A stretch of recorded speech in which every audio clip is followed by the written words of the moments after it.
और नाज़रीन, पाकिस्तान का दिफा मजीद मजबूत। अब्दाली मिसाइल का कामयाब तजुर्बा। इंडस मार्च के दौरान किया गया तजुर्बा सिर्फ टेक्नोलॉजी की फतह नहीं बल्कि दुश्मन पर एक वाज़े नफ्सियाती बर्तरी का ऐलान है। सदर, वज़ीर आज़म और अस्करी क़यादत की जानिब से मुबारकबाद। पाकिस्तान हर चैलेंज का जवाब देने के लिए तैयार है। मोदी के दिमाग को लगी गहरी चोट। पाक फौज का भारत पर नफ्सियाती हमला। पाकिस्तान ने भारत के खिलाफ नफ्सियात की जंग जीत ली। अब्दाली मिसाइल का कामयाब तजुर्बा। सदर और वज़ीर आज़म के कामयाब तजुर्बे पर मुबारकबाद। कामयाबी के साथ अब्दाली वेपन सिस्टम का तरबियती तजुर्बा किया गया। ISPR के मुताबिक ज़मीन से ज़मीन तक मार करने वाला अब्दाली मिसाइल 450 किलोमीटर तक हदफ को निशाना बनाने की सलाहियत रखता है। यह तजुर्बा इंडस मश्क के दौरान किया गया।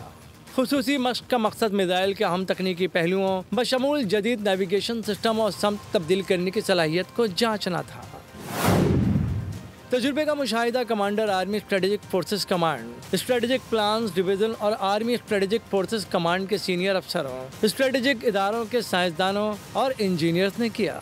ISPR के मुताबिक सदर मुमलिकत, वज़ीर आज़म Pakistan, chairman joint chief of staff committee और तीनों मुसल्लह अफवाज के सरबराहों ने तजुर्बे में हिस्सा लेने वाले अफसरों, साइंसदानों और इंजीनियर्स को मुबारकबाद दी।